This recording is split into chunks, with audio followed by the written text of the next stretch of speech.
What the fuck? Welcome back to Maniacal Musings, everybody. It has been a long, restful 2 weeks since we departed and said goodbye to Led Zeppelin for basically ever at this point because it was 14 fun weeks. I am done with Zeppelin for the next 15 years probably. But and thanks to Mr. Drewdaspriest in the other side of the thing here that way. Um, we he picked a artist for this bracket that I couldn't be happier with because it's one of the ones I would have picked eventually. It was in my big wheel in case it landed on my name. I had a wheel of my own of 20 different brackets I wanted to do, and this was one of them. So, folks, we're about to take you on a journey through one of the most epic, storyful bands of all time that have been blowing away the world for the last 25 years. Like literally blowing away the world. They only release an album every years. They only release an album every 3 to 4 years, but their trilogies of albums are always fucking phenomenal, and each one gets better and better. I can't speak to this newest one yet. I want to hear another album out of it, but still, Here Be Dragons, I have opinions on. But welcome, folks, to the Avantasia 159 songs Spotify bracket. Yes, only 159 songs, unlike the 235 we did for Led Zeppelin. Thank God. Yeah, but of course, I already kind of introduced him, but ladies and gentlemen, the magnificent Drewdaspriest is back, and he won't be going anywhere for the next 10 weeks because this is his bracket. He better fucking be here. You're fucking stuck with me. 10 weeks? We did 14 for fucking Led Zeppelin. You know what? 20 weeks. We got this. And joining us again from 2 weeks ago, Mr. Dean from Family Plot Podcast has returned, as always, because he likes to hang with us, not because he particularly likes the music choices, but because he likes to hang with us. And, of course, I always have my co-host from the Asylum with Harley and Joker, Miss Harley Quinn herself, joining me. Everybody. And, folks, now you might say, who's this new face? Like, who's this guy? He isn't CJ. He isn't any of the Hub people. Who the fuck is this guy? Well, we had a kind of a last minute guest on the show this past week, and turns out he's a fucking, well, I won't call him a music god because CJ might get mad, but he's pretty damn close, and maybe demigod. Maybe music, yeah, right. Music demigod. We'll go with that. We'll go with that. Totally different. So he's like the Hercules of music. I'll take that. That's good. Yeah, I'll take it. I'm going to run with that. Folks, Mr. Steve Skax.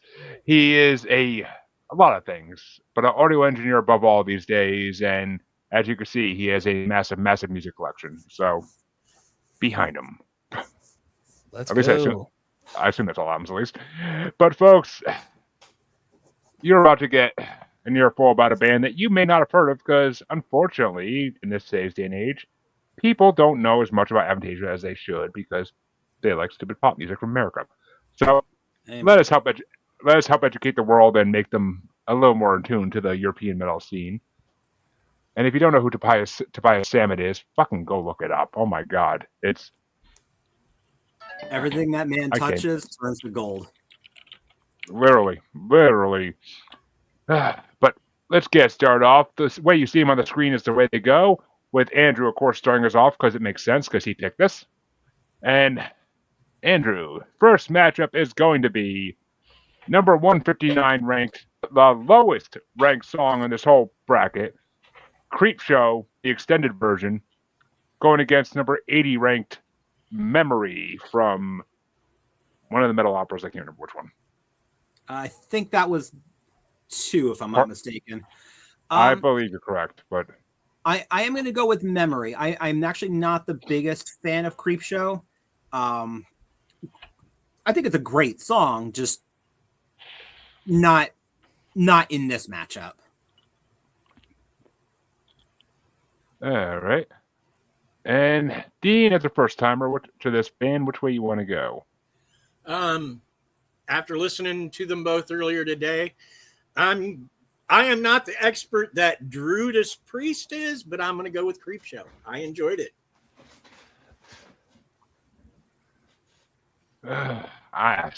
Shit.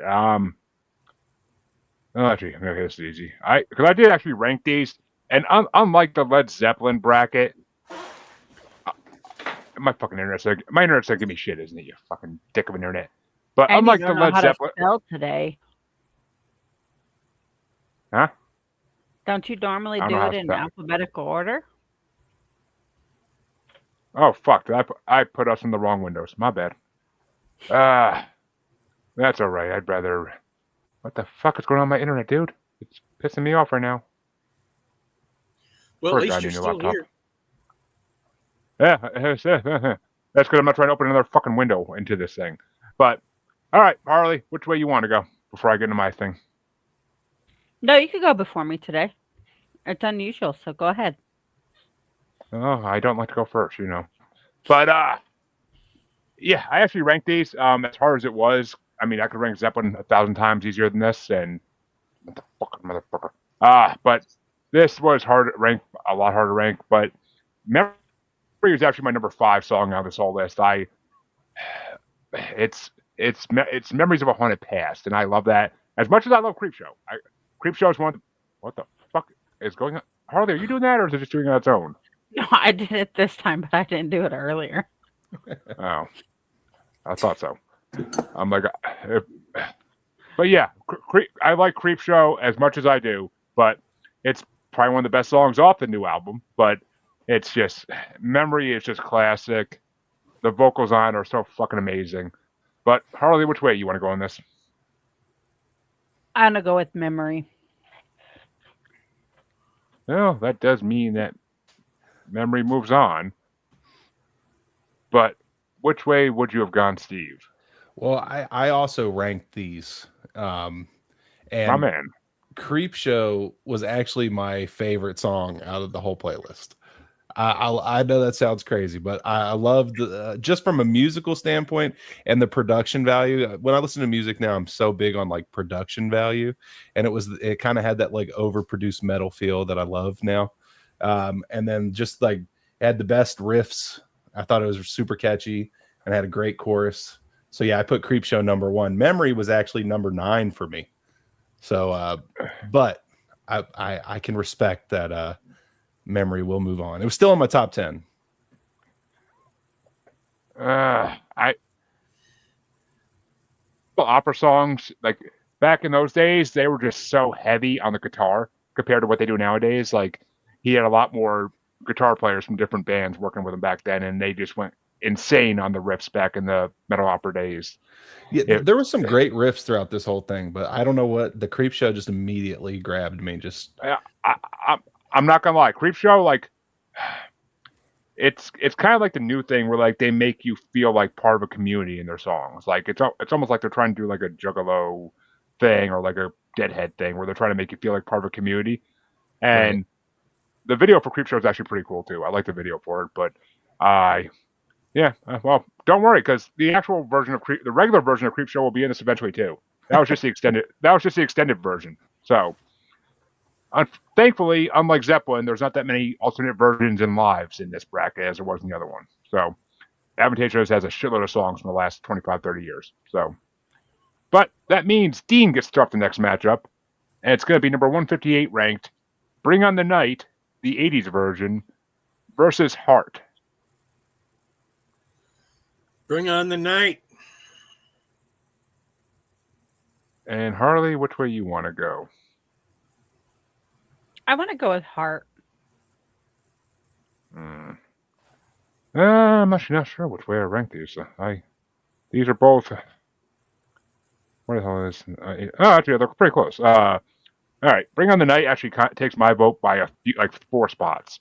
I like the song Heart. I wasn't even that familiar with because that's from the Moonglow album. I'm thinking, and the Moonglow album was mid. It wasn't amazing for them. Like it was kind of a mid album. It had its moments, but we'll get to some of those songs in later parts. But Heart is just one of those songs that kind of glossed over because it wasn't amazing in any way. It just kind of sounded like an 80s metal song basically. But Bring on the Night's a great song. The 80s version is not as good as the regular version. I will say that, but you'll hear that probably the next part, I think. But which way you want to go, Steve?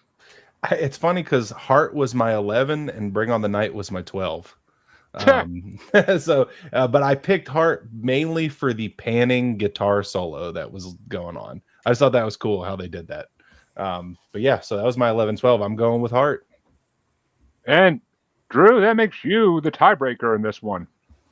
And I hate doing this because now I feel like I have two of my kids and I have to choose which one's my favorite here.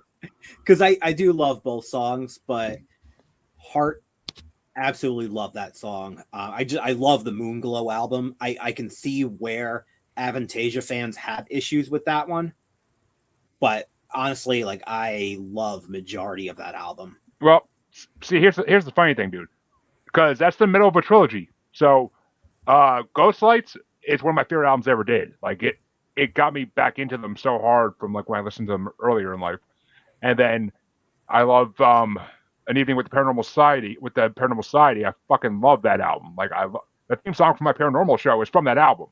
So I mean, I love that album. But Moonglow in the middle, I had a couple of decent tracks, and the rest of it was all what the fuck is this? Which, I mean, maybe I'll learn to like some of them going back for this bracket, but it doesn't hold up to a lot of their other stuff they've done.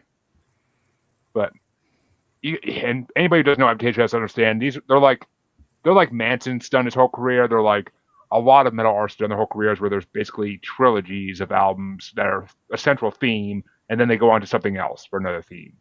Yeah, Blaze Bayley does that. I'm actually really hoping he does something with Avantasia in the future. I mean, it's always possible. You never know who they're going to bring on their next album. You never know. Tobias will just all of a sudden be like, guess who we got? And just drop an album full of names that you recognize. It's like, oh, shit.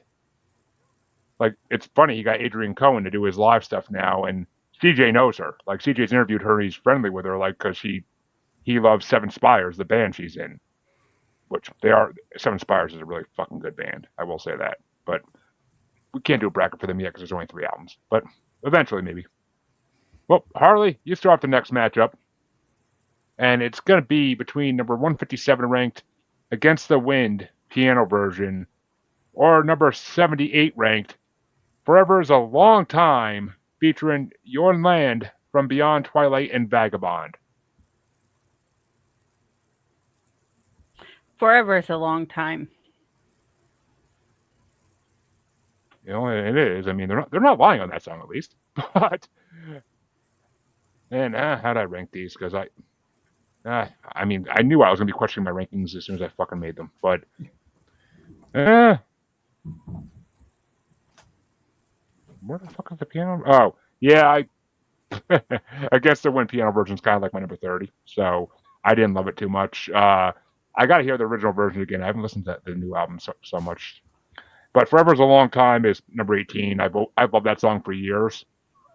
It's one of the songs you get a little tired of hearing after a while, but it's a really good song. And Jorn is always amazing in every song he's on for Avantasia. So I never listened to his other bands. I really should. He briefly sang for Black Sabbath. While they were doing the Heaven and Hell title. Just after Dio passed away, they had a couple of dates left to do, and Jorn Land came out and did those final shows. I can see that.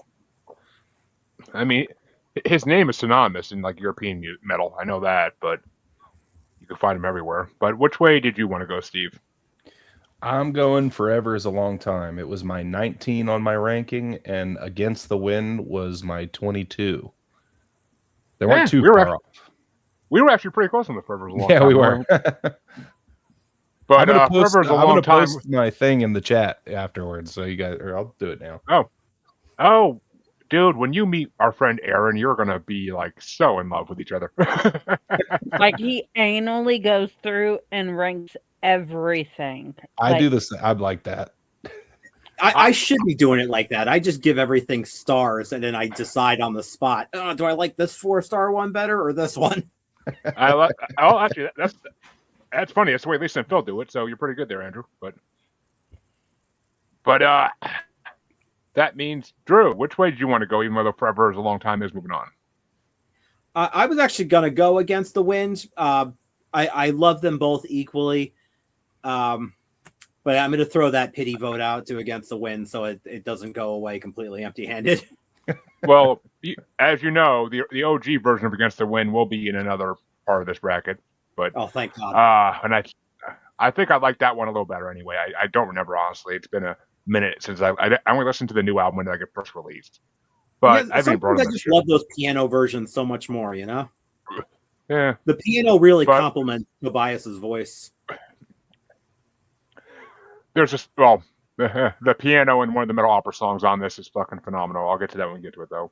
But which way you want to go, Dean? Forever is a Long Time. Weirdly, because it's not really similar, but it gave me Lost Boys and Golden Girl vibes, like the Meatloaf tune, if you know Meatloaf at all.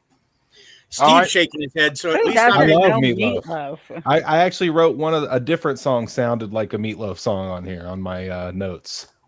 Oh, I mean, they definitely take influences from a lot of the artists that came before them, of course. But and actually, if I'm honestly wouldn't be surprised that if Meatloaf didn't pass away, he would honestly probably work with them at some point.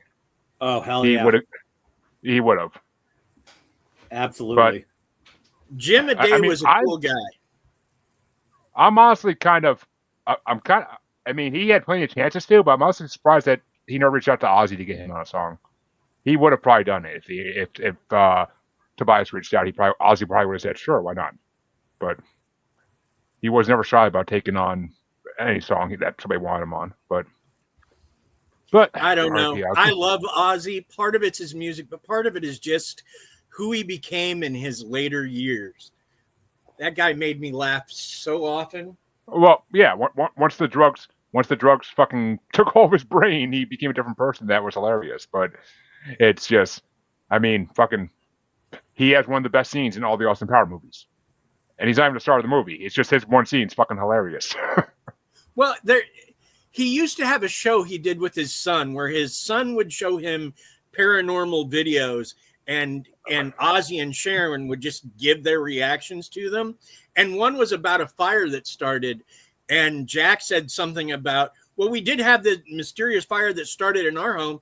And Ozzy's like, it's not mysterious. It's because she lights candles and forgets to put them out. And I'm just dying laughing.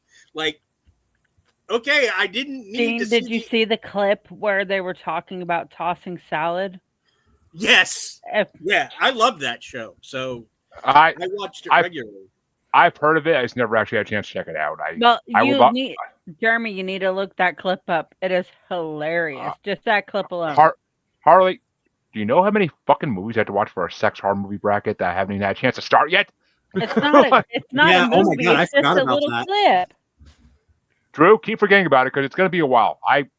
I watched 2 prequel movies to get to a third movie in a series for that bracket, and I haven't watched the third movie for the fucking... That's in the bracket yet. Damn it. Oh, God, bring on the Ilsa trilogy. Witchcraft movies, but yeah. Oh, those two. Oh. There's like 13 of them, apparently, according to Tubi. But, well, that means I start off the next matchup, and it's going to be number 156 ranked, Carry Me Over, the radio version, which I don't get why there's a radio version, because there's no cursing in the original version, but whatever. And it's going against number 77 ranked Wake Up to the Moon, which Wake Up to the Moon is from Ghost Lights. Carry Me Over is from, I want to say, Scarecrow. I could be mistaken on that, but yeah, it's Scarecrow album. Okay, thought so. But yeah, Wake Up to the Moon was my number 12, and Carry Me Over was my number 28. Carry Me Over sounds too much like every fucking rock song to come out of the 70s and 80s, in my opinion. I really never was a big fan of that song, either version of it. Wake Up to the Moon is an amazing song that kind of fills you with hope. So I love the guitar on it. Plus, Tobias' voice in it is perfect. So Wake Up to the Moon gets my vote. Funny enough, actually, Ghost Lights was the first Avantasia album I ever brought on this show. And I kind of turned Chansey into an Avantasia liker after that. But which way you want to go, Steve? All right, so we're similar here. Wake Up to the Moon was number 9 for me. It was like, I just love the power ballad feel, and this one really like was Maiden-esque. Like it just kind of had that Maiden, like later Maiden vibes to it. So that was my number 9, and Carry Me Over was my 31. I did not like the song very much, but really it was another recording issue I had with it. The switch from the digital drums to the real drums drove me crazy, how they mixed it, and just almost couldn't make it through when they had that little breakdown with the like electronic drums. It just the mix into the real drums just kind of threw me off. And actually, maybe it's the radio version because it's shorter. I think that might be why. But that might be a timing thing. But you made me think of that, and I'm like, oh, that might be why. But Drew, which way you want to go? I know I'm probably going to be a minority here. I sometimes am. But I actually absolutely love Carry Me Over. It was... I had already been listening to Avantasia. Like, at that point, I got the Metal Opera CDs, like, shortly after the release of the second one. And I've been, like, consistently getting each album as they came out. But Carry Me Over was one that a girlfriend I had at the time, like, really got into. She was not a metal person at all, but she heard that song and then started diving into Avantasia with me. So that was a gateway to having like a new like friend listening to metal with me, and also hand jobs while listening to the album. I was gonna say, you throw sex into it and every song sounds amazing. But I mean, if I'm getting serenaded by Tobias Sammet while I'm getting handy, then dude. What's love but a second handy motion? I'd like that song a lot too if I were you. I would like a fucking Backstreet Boys song that much if I was getting a handy to it, for fuck's sake. So, but yeah, I mean, I love both songs, but I have like a little bit of an emotional attachment to, maybe not emotional, but a hand attachment. yeah, there we go. He might as well call you a fucking Skywalker with that damn hand attachment. But which way you want to go, Dean? Which two songs are we comparing again? I've lost the plot thread. Sorry. Dean got caught up in the hand job. I said Dean got caught up in the hand job apparently, but it was Carry Me Over. It was Carry Me Over versus Wake Up to the Moon. Wake Up to the Moon, definitely. Kind of dug that tune. One of the few that I was like, oh, this has its own vibe, kind of. When he came out with Ghost Lights, the first album in that trilogy, which Wake Up to the Moon is on, it was like a whole new direction for Avantasia, and they kind of embraced the paranormal side of life a little more, and I fucking loved it. But Harley, finish us off here. Which way you want to go? Wake Up to the Moon. Yeah, Wake Up to the Moon goes on with. And you're right, Drew. You're the minority. Almost a sweep. I had a feeling. We haven't had sweep yet, actually, which is actually kind of cool. But the next matchup is going to get started off by Steve. Your first matchup you get to start. All right. In any bracket. And it's going to be number 155 ranked Return to the Opera off of Here Be Dragons versus number 76 ranked The Watchmaker's Dream off of what the fuck's name? The Mystery of Time. Yeah. Okay, so these two were pretty close for me. I had Return to the Opera 18 and The Watchmaker's Dream 21. And mainly, I felt like The Watchmaker's Dream just kind of sounded a little more stale and very similar to other ones. Like it almost felt a little recycled. But Return to the Opera made it a little higher for me. There was a good amount of songs off the Mystery of Time on this part of the bracket, so that might be why. Because it was a lot of them are from that album, and that album had a very specific theme. Yeah, that probably had something to do with it. It had, but that album had some of the coolest fucking artwork on the cover of like these little like gnome. The artwork was sick. I was expecting more from it. Honestly, the artwork was sick, and I noticed that a lot of those songs were higher from that album on my list. But that one, just I don't know, that one it just felt a little stiff. Yeah, well, I mean, Drew, did you get a hand drop to that one too? But but no, it freaking that one tells a very specific story, and that's kind of the thing. You have to dig this. You have to know the whole album to kind of get that story. But right, or the whole trilogy of albums, honestly, because that trilogy of albums is very story driven, very. But almost like I almost want to say those aren't that you can't do standalone songs from those albums. Really, you have to know the whole story. But Drew, which way you want to go? Well, it was the Watchmaker's Dream and what? Return to the Opera.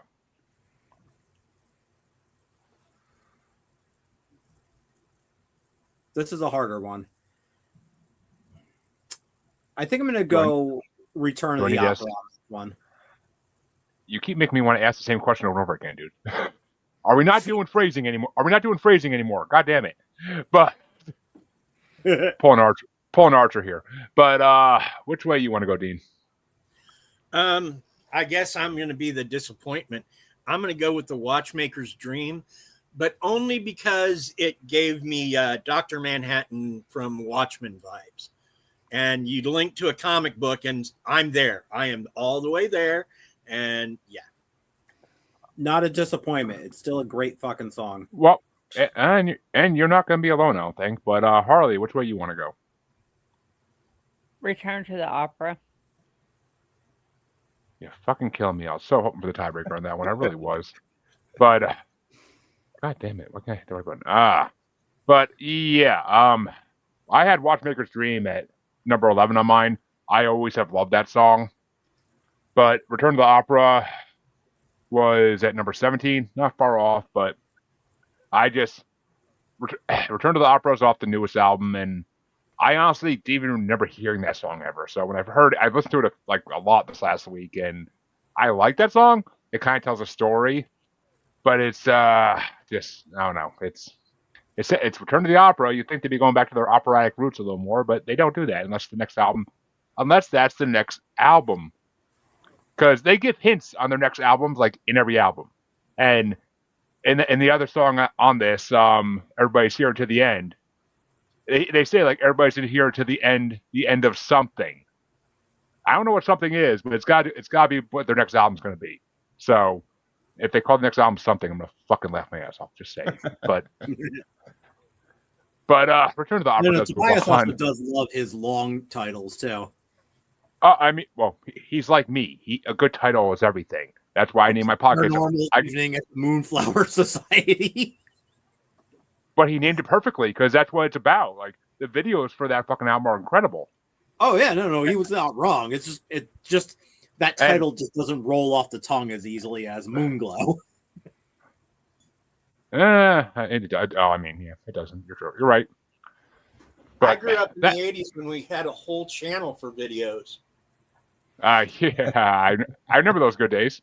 But which way, Drew? You're going to be starting the next matchup off, and it's an interesting one. We have our first live song going into this, which is they don't do too much live. But number 154 ranked "The Toy Master" featuring Amanda Somerville live versus number 75 ranked "Where Clock Hands Freeze," also off of Mystery of Time.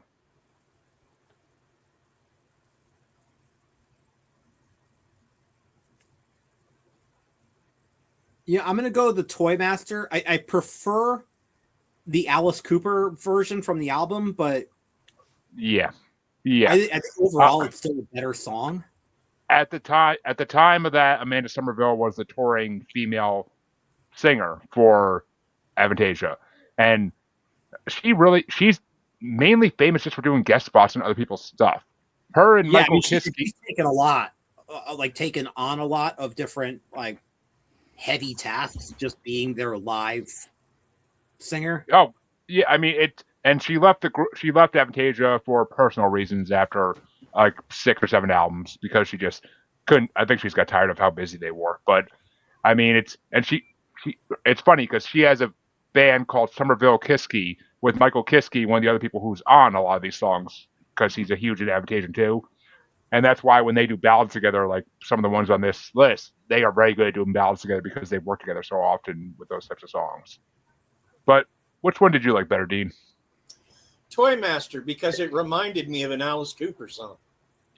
Well, it's funny because it is an Alice Cooper song, the original version, but he's not going to go on tour with them. So, I mean, obviously he wasn't there to do his part.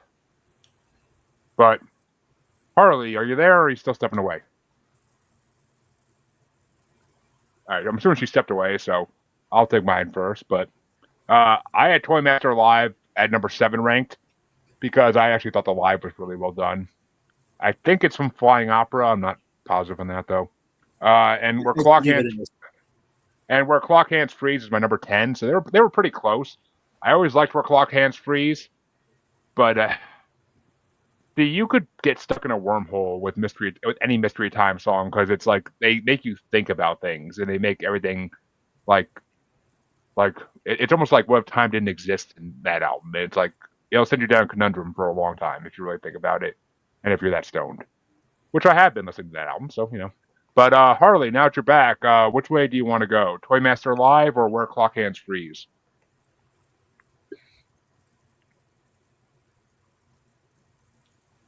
You're muted. The second one. Where Clock Hands Freeze gets a vote, even though it already lost. But which way do you want to go, Steve?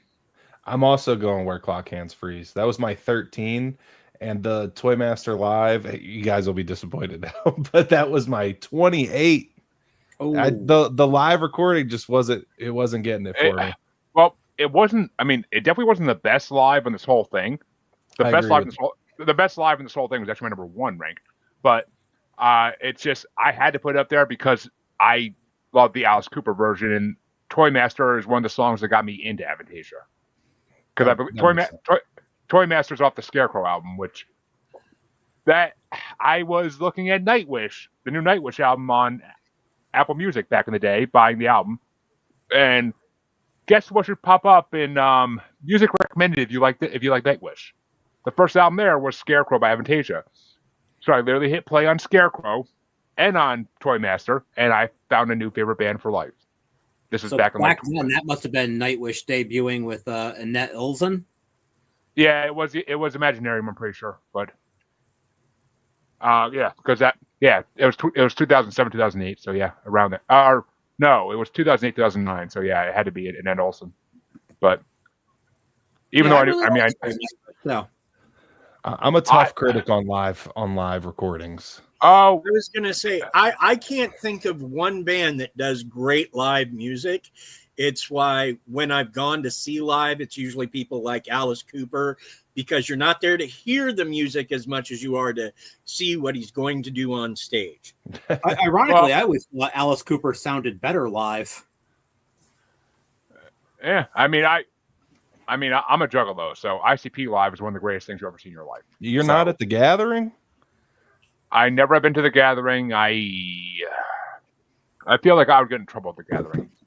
I respect your juggalo, but my thing with ICP has always been I really liked The Great Malenko.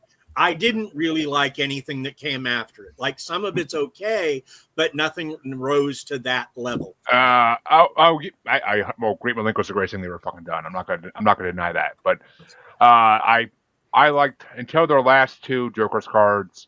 I haven't heard the one that came out this past weekend, The Gathering, it's supposedly it's their last one. Supposedly they're done with Joker cards now, and they're done with their main albums. I think they're done with music actually. I think they're just going to do live shows and do wrestling mainly. But shit, yeah, Megadeth just announced their retirement too. Well, tough year for musicians. And the other thing is, I know that while they became friends later, the first interaction between Mick Foley and ICP was not a good one. Well, Violent J has a very good way of rubbing people the wrong way. Well, no, it's because for a long time they sold videos at their concerts that featured Foley's King of Death match from Japan, but they had scrubbed the audio tapes. Yeah, they scrubbed the audio and replaced it. Foley was not thrilled with that. I can see. When they turned up in the WWE, he and other performers met them backstage to explain why they were upset about that. But then later they became because Mick Foley's the nicest guy in the world. They became friends, and then he wound up playing Cactus Sack in some movie they did. Anyway, big money hustlers. Big money hustlers. Yep, classic. But well, that means that Dean, you get to start off the next matchup, and it's Woohoo. going to be oh, actually, I never looked at where he's from. It's going to be Conception. Okay. Camelot, dude. Duh. It's going to be number 153 ranked. Everybody's here until the end, featuring Roy Khan of Conception and Camelot, going against number 74 ranked Chalice of Agony from Metal Opera Part 1, I believe.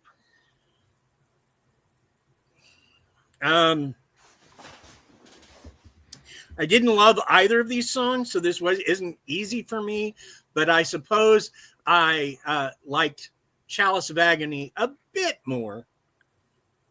Or I didn't not like it as much as the other. Chalice of Agony. Chalice of Agony, that's where I'm going. And Harley? What were the options? Chalice of Agony and Everybody's Here Until the End.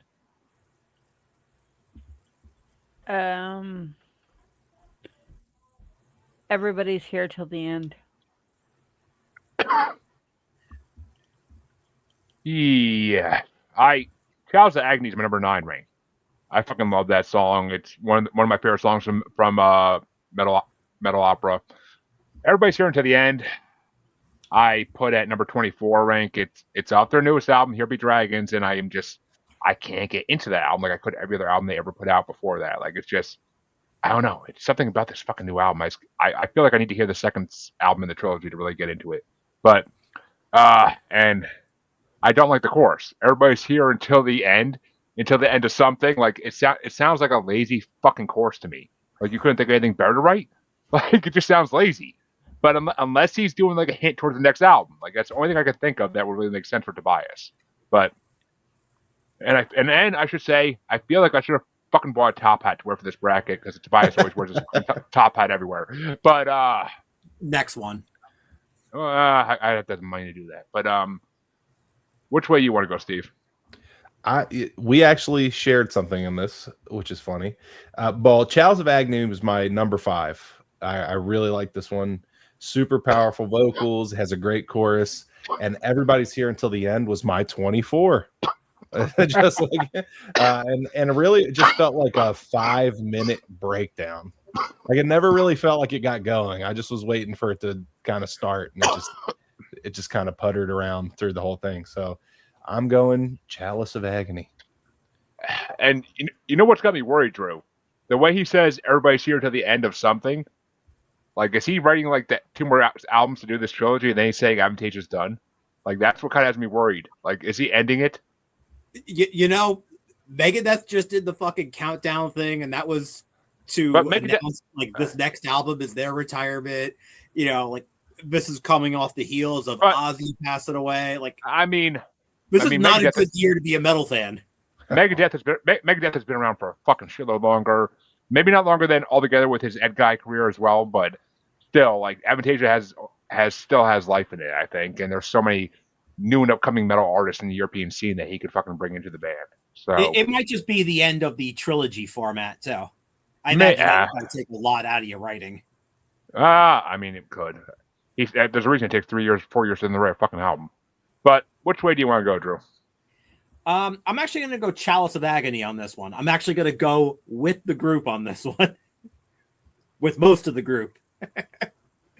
I don't know. Like, the last album, it's just taken me a little bit of time to really like get into it as much.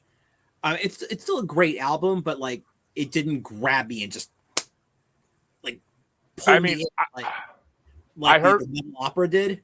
I mean, when Here Be Dragons the single Here Be Dragons came out, I was like, all right, I dig this. And then freaking Creepshow came out with the music video, and I was like, all right, I love this fucking song. The one song that like grabbed me and like smacked the shit out of me and like got my attention was The Witch. So that's the epic song. Every album has one epic fucking song, and that's the epic song. But yeah. It's But between these two songs, I'm going Chalice of Agony. I got to go old school on this. yeah. I mean, the metal opera. I could literally listen to those two albums like on repeat nonstop and never get sick of it. But just the singing in it, like the fucking backup singing, the fucking chanting, like the fucking like 2-minute screams, like a fucking it's just that's what metal should be.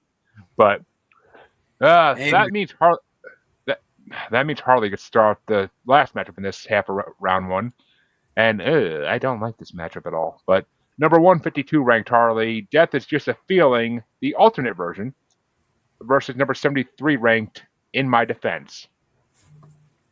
In My Defense. In My Defense is my number 29 ranked song. I fucking have always hated that song.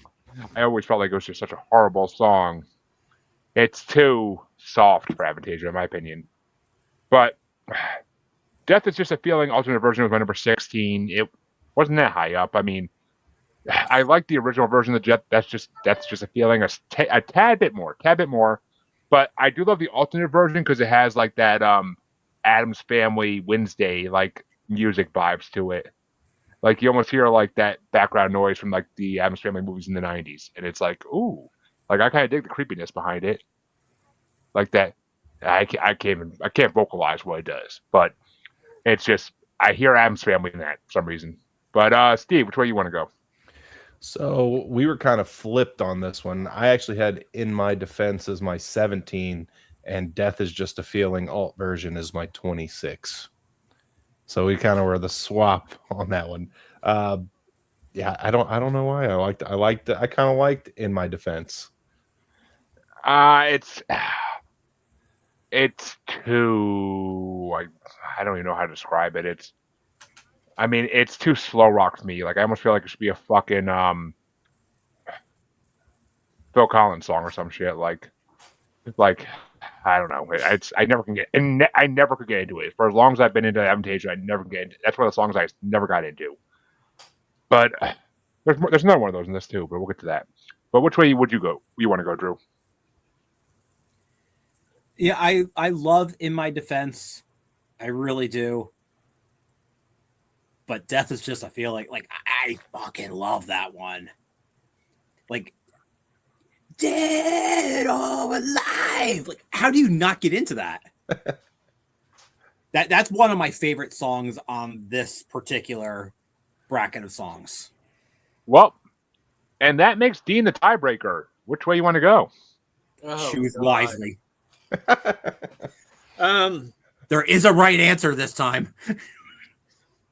Yeah, I hear that in your voice, and I feel like I'm going to disappoint you because I really liked In My Defense. You still chose well. I mean, that was a tough pick even for me. It's just too poppy with that whole I'm just a singer with a song. I'm like, oh God, shoot me now. Like, why? Like, I actually meant to start this whole fucking show by just like belting out like, I'm just a podcaster with a podcast. But like, it was just, I don't fucking know. But the first half of round one has been decided. And folks, this is only going to get harder, well, especially if Drew's X is around, for the next half.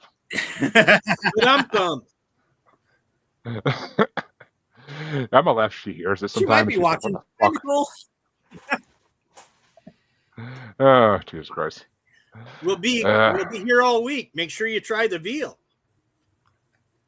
But that means Jesus fucking Christ.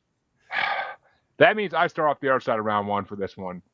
And it's going to be number 119, Lost in Space, featuring Amanda Somerville, live in Gate Studio, versus, which I believe is off, like, Lost in Space was its own freaking, like, first mini album they did with just, like, multiple versions of Lost in Space.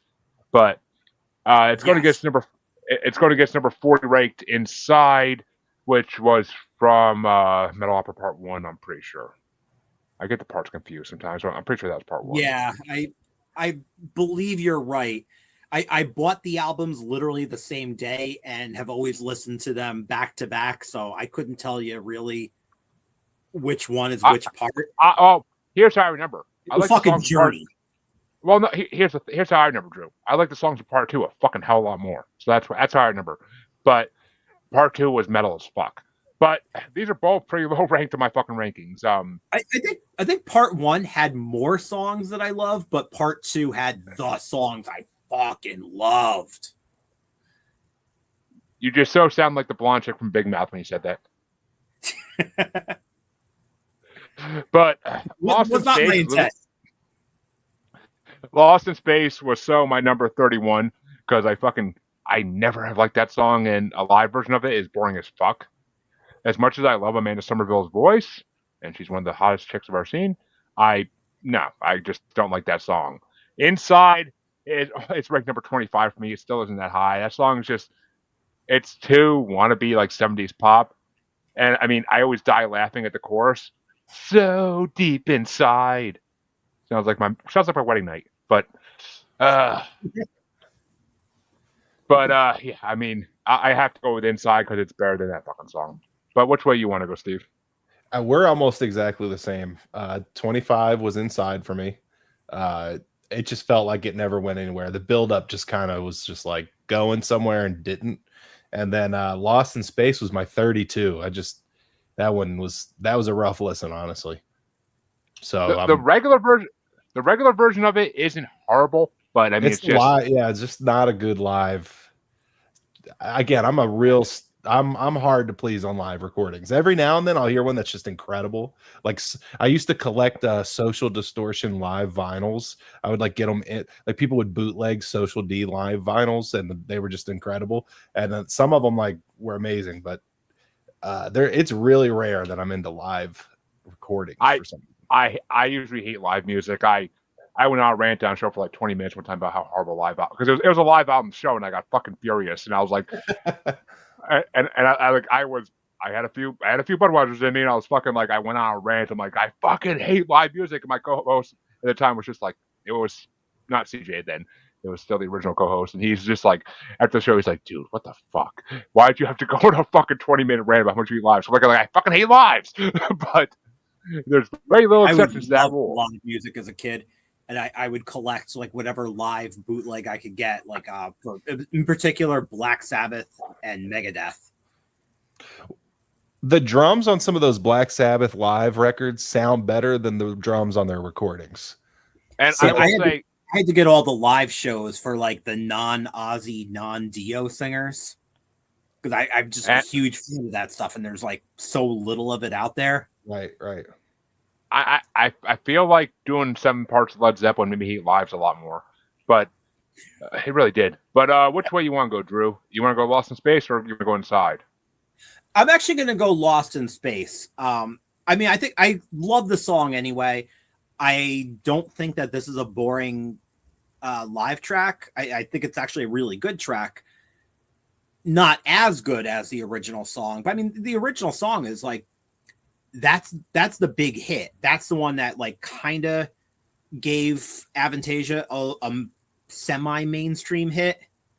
Yeah. And it was the first song. They were like, holy shit, that came out on the Scarecrow, and then like within a very short period, they were like, yeah, Lost in Space needs its own mini album. Here's 2 studio versions and I think 2 live versions of it, plus a slew of other songs that didn't make it onto the Scarecrow, like The Story Ain't Over, which is another good one. I think that's on this part. All right, yeah, a live version of it is. But which way you want to go, Dean? Inside. I didn't like either of these songs, but that's the one I disliked the least. That's how I feel. But Harley, which way do you want to go? Did you want to go Inside or get Lost in Space? Inside. Well, I know you do. But that means the next matchup. Oh, fuck. Here you go, Drew. This is what you're just talking about. Get started off by Steve, and it's number 118, The Story Ain't Over, live, versus number 39 ranked, The Inmost Light, featuring Michael Kiske from Halloween. What was the second one? The Inmost Light. Inmost Light. I'm looking on my ranking real quick. Oh, well, the Inmost Light was my number 2. I love the fast drums, the pounding drums, and the choir in the background. Yeah, this was a great one. The story ain't over live. The only thing I wrote in my notes was I hate live albums 90% of the time. So that one is my number 30. So not a fair matchup at all. Oh, we're actually close on that. But Andrew, which way you want to go? Shit. What was the second choice? Inmost Light. Over and what? Inmost Light. Inmost Light.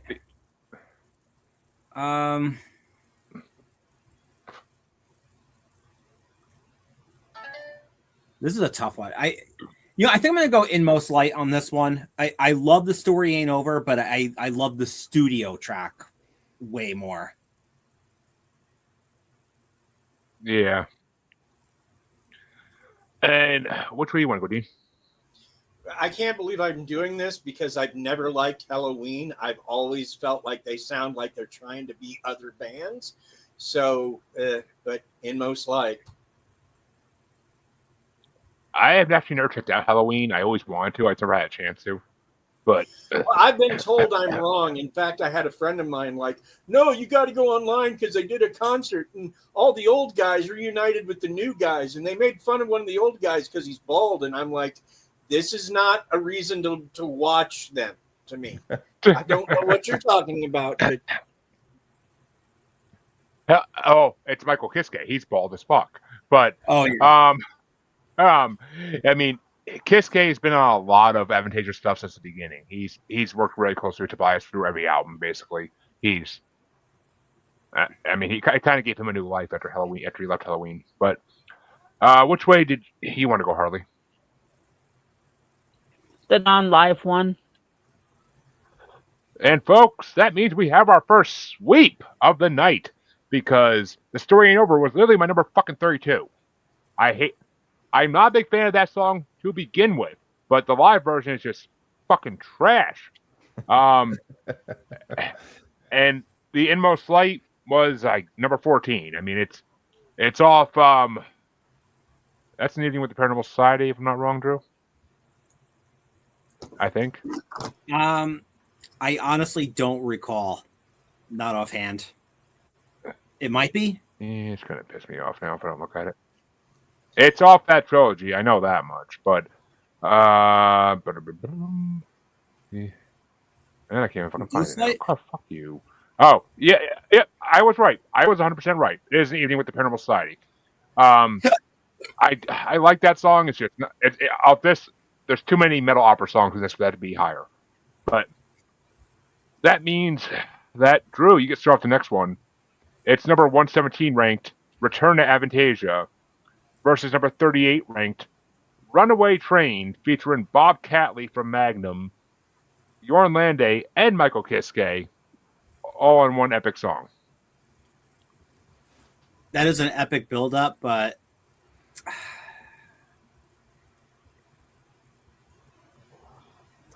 keep in mind, Return to Avantasia is the minute-and-a-half instrumental. Oh, all right. Wait a minute. Yeah. All right. I don't know which one I was thinking of then. Yeah. We're not going the instrumental on this one now. Runaway Train gets a vote. And Dean, which way you want to go? I'm going to go with Runaway Train. And Harley?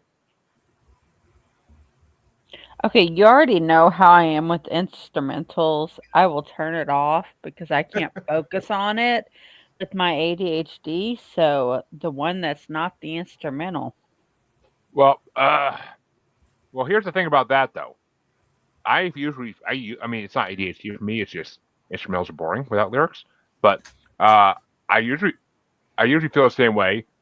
But Return to Avantasia was my number 26 ranked because there's a lot worse. There's a good amount of worse songs on this bracket, on this part. And Runaway Train was my number 13 because it's one of those songs I fell in love with early. it's almost. I think it's Bob Catley being on from Magnum that makes it sound like too hair metal for me, like a little too hair metal. But I fucking love Runaway Train. Like the three singers' voices just going back and forth, like makes it like a beautiful blend. But it's just not the highest ranked thing, but it's better than fucking instrumental. So even though it's a beautiful instrumental, I will say that like they do a really good job with it. It sounds movie quality. But which way you want to go, Steve? Well, I had Runaway Train as my 20, and this was one of the ones that I put really reminded me as a Meatloaf song. And then I had Return to Avantasia as my 29. Yeah. It wasn't a bad song. It was short and it didn't have a lot to go off of. So Yeah, it was just kind of like it gave you a break between the two. When the album kind of broke. I think Return to Avantasia is off Metal Opera. I want to say one of them. Oh yeah. Oh no, it's off of Lost in Space. It was off the Lost in Space album. So it was just like I think it was the opener. But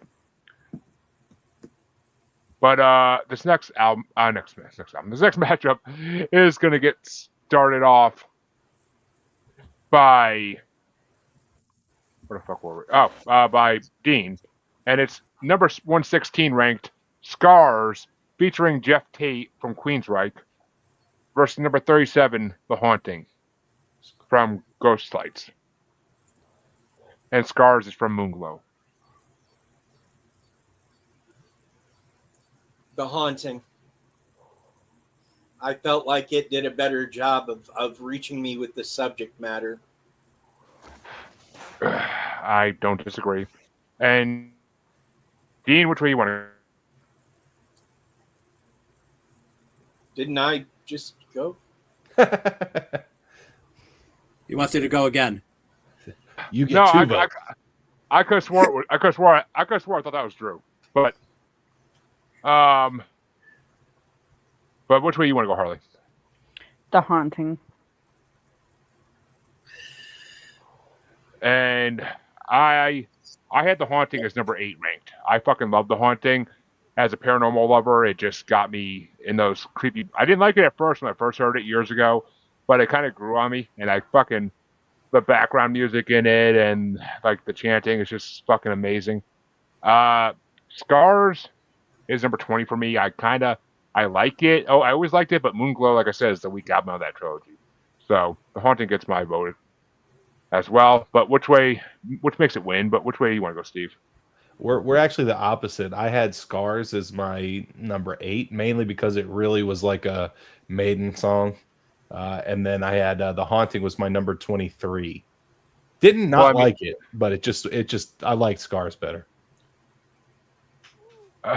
Haunting is creepy as fuck. I mean, it's supposed to be from like a ghost perspective, but right, like I'm with you every night. Like that's like, oh, like that hits you in like the creepy vibes. But it's a beautifully done song. Scars isn't bad. It's an epic song. It's Queensryche. It's fucking the original singer from Queensryche, so you gotta love it. But it's just it was opposite for me. Drew, what do you think? I was actually going to go Scars on this one as well. Well, you lost. But do you know why I like The Haunting though? Listen to Avantasia. I'll tell you why I like The Haunting. There's a story I read a long time ago. Basically, it was a story that used to be told during the Middle Ages, but guy wakes up, right? He's outside. He doesn't know how he's got outside, but he wants to go home. So he tries to open the door. Well, the door won't open.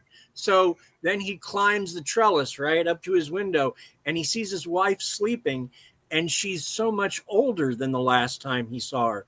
And then she wakes up and looks at him in the window and points and screams, and that's when he realizes he's dead.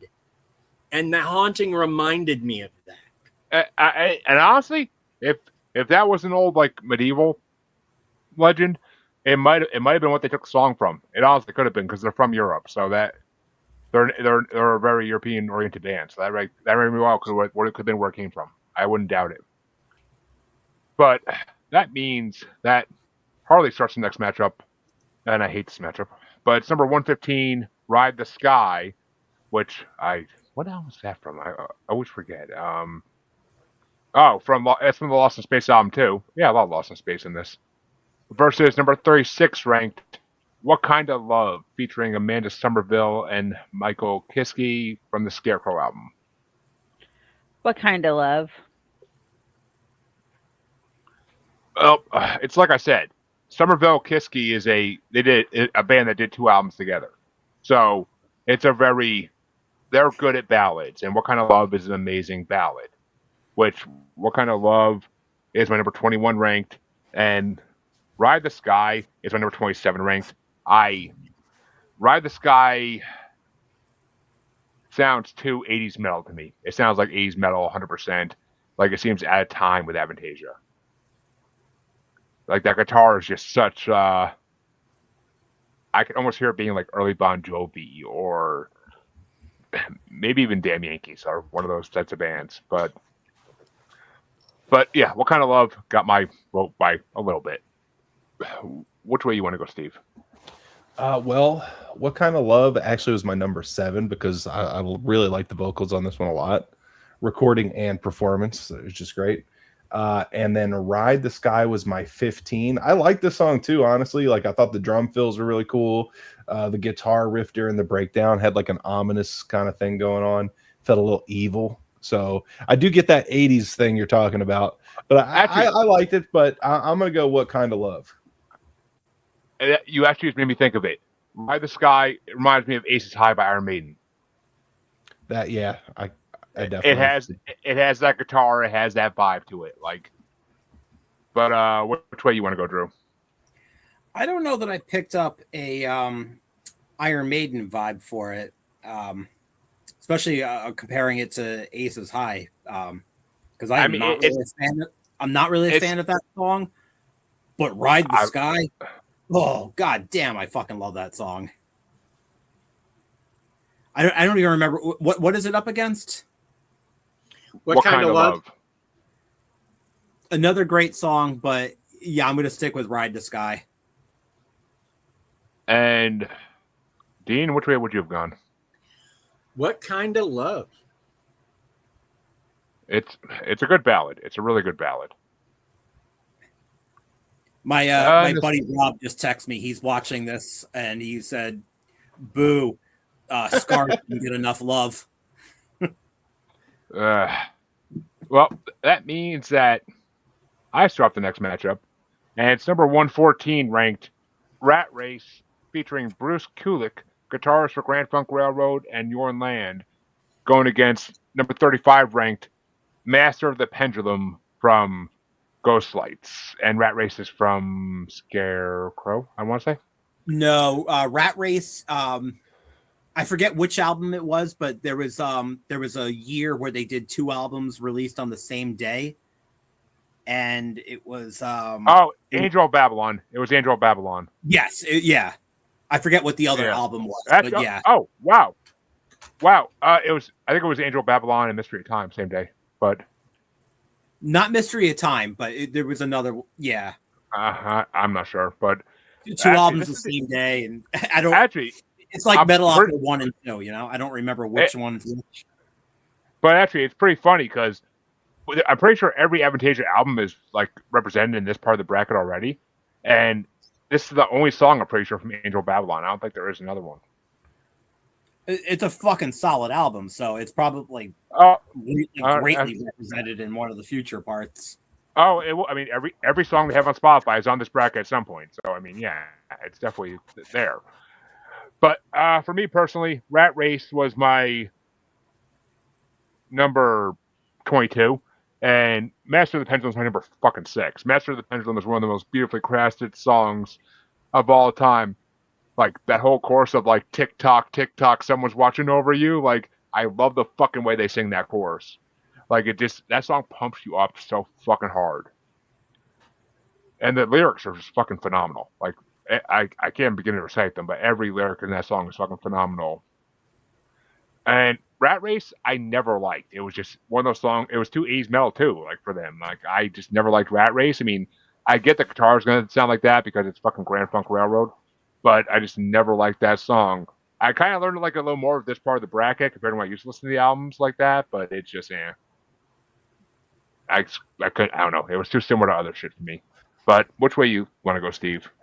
I like both of these, but Rat Race was my number 6 because of the nostalgic 80s riff, which is part of my notes. And the biggest reason I picked as my number 6 was it was my favorite bass tone on the whole bracket. The bass tone was awesome on here. Master of the Pendulum was my 14, which I wrote in my notes. I love the riff and the keys and the very catchy chorus. So both good songs, but I'm going Rat Race. Drew, what do you think? This is a tough one because I honestly absolutely love both fucking songs. They're both my favorite song on their respective albums. Rat Race is fucking top notch. I can't find a single fucking thing to pick apart that I don't like about it. But Master of the Pendulum it's incredible. I got to go with that one. Master of the Pendulum is one of those songs where if you don't play it perfectly, you have to start over. Like you get in the middle and you fuck up on one note or one perfect timing for a lyric, and you're just gonna be like, "Fuck, now I got to start over." Like there's no one that I've tried to sing several times over, and I can't get that speed. That speed with the fucking way Tobias sings in that. It's just like, oh my god, like it's. I fucking love it. I can't even compare it to anything else I know because it's just such a fucking good song. But which way do you want to go, Dean? First of all, quit knocking 80s metal. I mean, without it, the Darkness would never have had a career. I'm not knocking 80s metal. I love 80s metal. Just it's out of place in Avantasia to me. I love 80s metal. Trust me on that one. I was going to say, without 80s metal, the Darkness never would have had a career. And then we would never have seen those unitards, would we? Okay, then. And then Master of the Pendulum. Yeah, that song was fire. The Darkness. I believe in a thing called love. Isn't that the only song? Actually, no. My former co-host Chancey brought that album on the show. I had to listen to that whole fucking album. I fucking hate him for that shit. But I was like, how are you friends with him after that? Well, but I unfortunately. Oh, and your buddy Robert says Rat Race. But yeah. But which way do you want to go, Harley?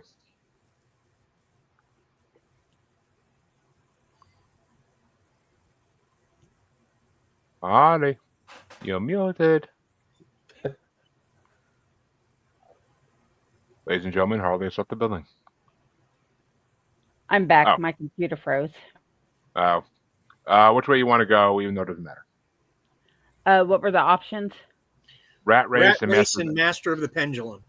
I'll go with Rat Race. Yeah, well, you lost. We made it a little closer. Oh my God. Okay. I swear to God. Honestly, I thought that was going to be a closer. I already showed that, Harley. Calm down. But you know what? You handle that part. I'll handle this part. Thank you very much. I got two big hands. I can handle everything. Thank you. But these next two matchups, the last two matchups of this round, might give me a heart attack, might make me get an erection, or might make me fucking throw shit across the room. Just a heads up. Like, I am so torn on these last two matchups. But it's like four amazing songs put into two matchups. What the fuck? Why couldn't they take out all the shit before it? But Steve gets started the next matchup. And Great. It's gonna be number 113 ranked Arabesque featuring Yorn and Michael Kiske, or number 34 ranked The Final Sacrifice from Metal Opera Part 2. And Arabesque is from Paranormal Night with the Moonflower Society. So for me, The Final Sacrifice was my number 3. I love the aggressive switch to the hooks. I love the chorus on this one in general. It was great. And Arabesque was my 16, which I wrote in my notes that the lead was cool and I like the strings and tucked in the background. But yeah, I'm going Final Sacrifice. 16, just fucking 6. God fucking damn it! But I'm just one vote here. There's 4 others who could save it. Drew, no. I'm his co-host on the other show, and I like to piss him off, so I'll probably do whatever just to piss him off. Because she knows what she knows what it leads to eventually. So But Drew, which way you want to go? This is a tough one because honestly, I thought you would have went metal opera anyway, but I'm gonna go arabesque. You're talking to me because I didn't vote yet. I'm hoping to be the fucking tiebreaker on this one. I got fucking damn honest, but well, I'm sure you will. Well, I don't know about that. But Dean, which way you want to go? I'm gonna go with arabesque. It was delightfully creepy. Yeah, there are so many fucking elements to that song. It's beyond belief. But Harley, which way you want to go? I'm going with whatever Steve voted with. All right. Well, Harley, we're gonna lose anyway. You did exactly what I wanted you to do because I am now the tiebreaker. And here's the funny thing: number 2 versus number 4 are my fucking rankings. Final Sacrifice is one of the best songs off both metal opera albums.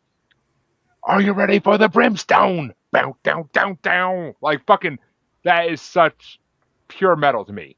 Like that song is just, I love both of these songs so fucking much that it's literally like killing a child to get rid of one. Like they should have both been in the finals for fuck's sake. Like they're both incredible fucking songs. And you want to know what the fuck part is? My top 4 are in these 2 fucking matchups. But yeah, arabesque. I didn't like arabesque at first when I first heard it. It took me a few because there's so many fucking elements to it. You have to listen to it multiple times to get every element of it. Like the fucking bagpipes in the beginning, and then the fucking like almost Sahara sounding music like in the fucking middle. Like I fucking love all the elements of it. It tells a story. And it's Michael Kiske is fucking amazing in songs like that. So like he fucking sold the lyrics on it 100%. And Yorn is fucking always incredible too. There's a song they did like it on Moonlight, which is the best song in Moonlight. But I'll get to that when we get to that in another part. Which it's a child of suburbs. But Arabesque is 100% getting the fucking win. It's my number 2. And it only got beat out by the song that got me into fucking Avantasia in my rankings. And Drew, you start off the final matchup in round 1 just because it's the way fate falls and the way it should be anyway. And you're gonna fucking love this. It's number 112 ranked. The Scarecrow featuring Amanda Somerville and Jordan Londay live versus number 33 ranked, the highest ranked song in this part of the bracket, The Tower from Metal Opera Part 1. Whoa. You see what I mean? You see why I'm half erect and fucking ready to have a heart attack? Oh, God. Man, I don't need to know the state of your arousal, brother. The audience does.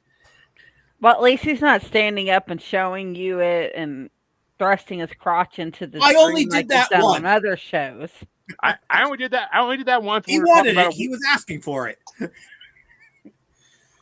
True, and he's not telling us about a handy he got to try to sell a song he likes.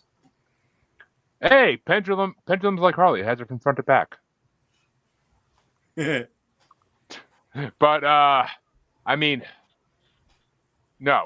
Trust me. There was an episode of another bracket I was on about weed strains on 420, and there was a strain called Alaskan Thunderfuck. So I got up and I humped the fuck out of this. There's a clip somewhere of him humping the screen.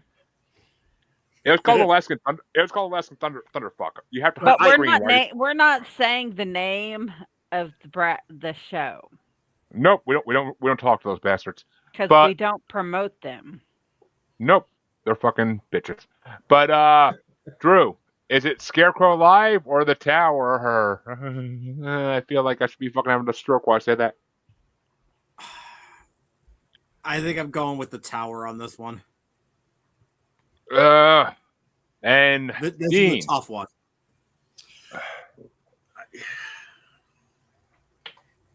There's a card in the tarot called the Tower, and that song like encapsulated what that card is supposed to mean. I kind of dug it. about losing the seal. No, it's about disaster, but I mean, but it can also be a good card too. It depends. You have to know about reading tarot. Anyway, the Tower. Trust me, I've interviewed dozens of tarot readers. Tarot is a fucked up mistress, but tarot can break your heart or fucking kill you. Like, you don't know which way it's going to go. You don't know which way it's going to go. Even when you're getting the cards, you could be wrong about the reading. So, but yeah, I'm going to go with the Tower. And I really can't complain about you thrusting at the screen. I used to be Kansas City's only fat male stripper, and there is video on YouTube because I posted it. In fact, I may have shared it with some of the people in this group. Yes. Yes, he did share it with us in the chat. I missed that, thank the fucking Lord. But just scroll back up, it's there. No, I've seen the Chris Farley Chippendales SNL skit. That's close enough. Everybody's working for the weekend. Excuse me. I went further than Chris Farley, okay? I was down to a T-back. Just give me my props. I'm just saying. I don't need to see that. I don't need to fucking see that. But Harley, which way you want to go? The Tower or the Scarecrow? Well, okay. I'm what I want to go with. I'm gonna go with the Tower, but I say I should go with Scarecrow just to piss you off because your reaction of when you said the two. So I'm gonna go with the Tower. Okay. Well, here's the funny thing. You're not gonna. You wouldn't have pissed me off because Scarecrow is my number one. Scarecrow is the first. Oh, well, then I'm glad I went with the Tower because that marked off your number one. It could have lost anyway. It would have been a tiebreaker, and then Steve would have given down Steve. Could have lost anyway, technically. I don't know, unless Steve says something that's about to piss me off in a minute. But Scarecrow was the first Avantasia song I ever heard, and it's what made me love Avantasia. Scarecrow is one of the most beautiful songs ever fucking written. The lyrics tell a story that is fucking amazing. Once again, the bagpipes, wherever the hell bagpipe sounding instrument is in the beginning of it, fucking make it incredible. I fucking love the Scarecrow. It's one of my favorite Avantasia songs. The Tower is my number 3. Like I said, these last two matchups are my top 4. Like, these are some of the best songs Avantasia has ever fucking written. And the Tower is such an epic Lord of the Rings type fantasy story that ties in religion. I actually brought the Metal Opera Part 2 onto a regular episode of this show where the guest was a rabbi. He was a rabbi and a Dungeons and Dragons player. So I'm like, fuck, Metal Opera Part 2 for him because he's going to fucking dig all the aspects of it. And I wasn't wrong. But he was like, where the hell's Part 1? Like, fantastic stuff. He was like, where's Part 1? Oh my God. He was like, where's Part 1? I'm like, that was a different episode. It's 2 albums. But, I mean, I'm not mad the Tower won.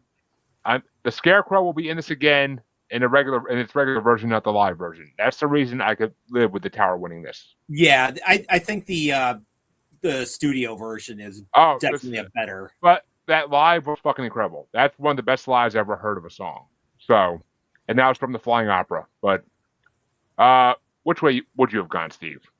Oh, it wasn't even close for me, honestly. The live version, you guys know how I feel about live at this point. The Tower was my 4, so it was just super epic.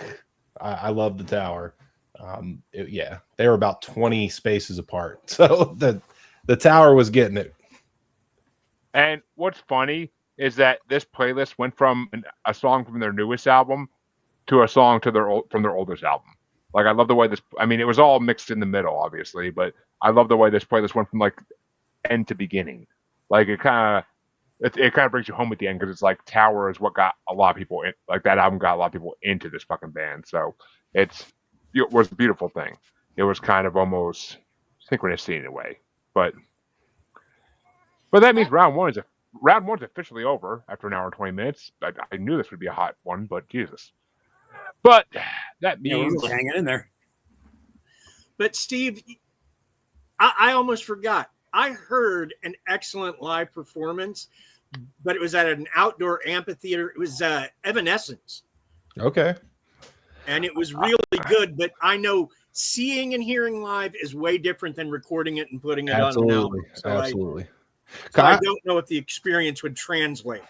That it's really hard because seeing somebody like I mean I've been a touring musician for 20 something years at this point, and seeing a live performance is such a big aspect of enjoying the performance versus hearing. I've been to shows like I saw I was on tour in London, and Nick Cave, I'm not sure if anybody's familiar with Nick Cave. Nick Cave and the Bad Seeds. Yeah. So yeah. I'm a huge Nick Cave fan. He's probably my biggest inspiration musically.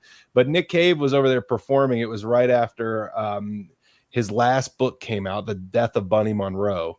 And he had a really cool, we had a night off, and I saw that they had a really like intimate show going on. The performance was incredible. I mean, he was doing excerpts from the book, and PJ Harvey was just in this audience, and somebody was like, if PJ Harvey was here, would you do Henry Lee? And he's like, if she was here. And he's like, she's right there. And they came down and performed, but I heard the live recording of that show, and it was not great, but being there was incredible. But the live recording of it was not exactly. I've seen Slipknot live, and it was fucking incredible. I would not want to listen to a recording of it because it probably would be shit. Right. It's hard to capture. Plus, again, you're missing that visual element. I thought Amy Lee was gonna die. Boy, she was just. I thought she was gonna blow her voice out. She was just. Talk about metal. God, I love that concept. Amy Lee is very close to the singer from Within Temptation. She's kind of like the European version of Amy Lee, and both of them are just such great singers. Like it's Sharon Van Adel, the singer for Within Temptation. Like I'd say she's a better version of Amy Lee, but she's fucking like CJ will back me up on like her voice is just phenomenal. She's done so many great albums, so many great combos with other famous singers like Tarja. But it's funny you say that because Nick Cave and the Bad Seeds I have a bracket for because it's Phil from the Aha-Huz, one of his favorite bands too. Oh, that's great. I love Nick Cave. I think all his stuff, The Birthday Party. What was the first band he's in? The Boys Next Door. Like all those bands. I have a Nick Cave and the Bad Seeds. I want to say it's a 180 song bracket, but they did a lot of music apparently. Are you using like all the only Bad Seed stuff? Or are you doing like Grinder Man and all that stuff? It's a Nick Cave and the Bad Seeds Spotify bracket, so it's everything they have on Spotify under that name. But there wasn't if there was a Nick Cave, Frank Black and the only a lot of live and demo stuff, and probably like another thing. No, actually, I'm pretty sure 99% of his was all actual songs. Oh, good. But he doesn't have that much live out, I think, on Spotify. But well, folks, round 2 can get started off, and it's going to get started off by Dean, and it's Memory versus Heart. Memory. I didn't love Heart. And Harley?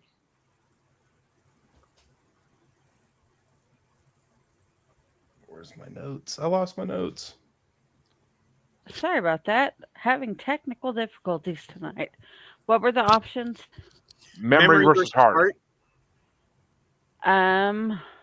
Get 3 more powers in there, and we could make Captain Planet.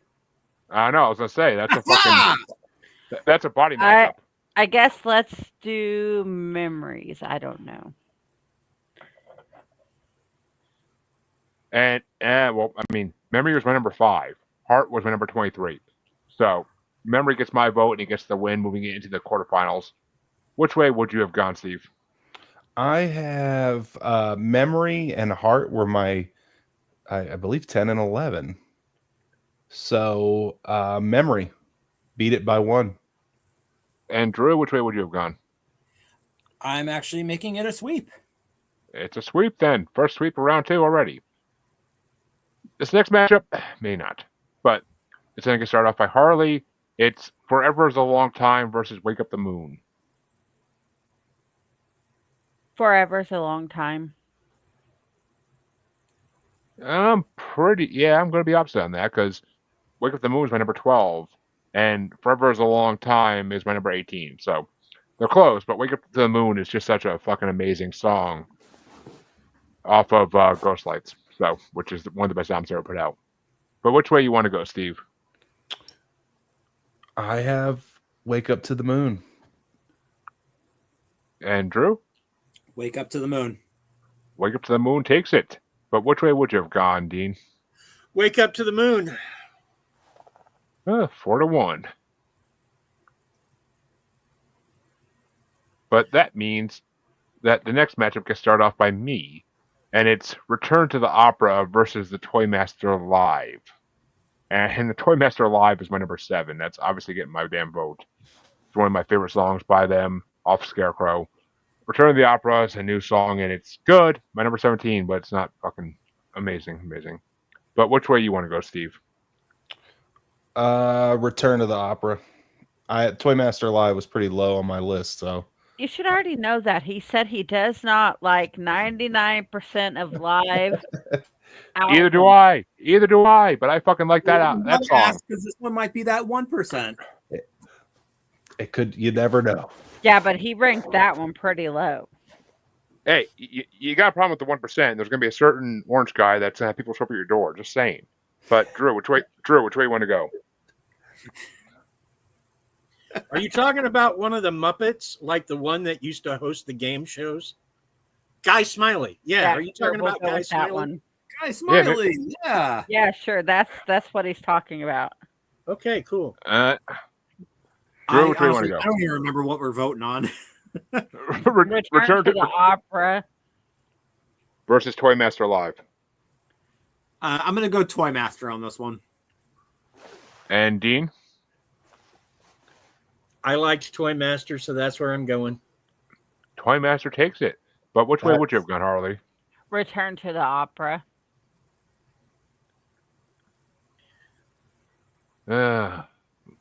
This one's going my way so far.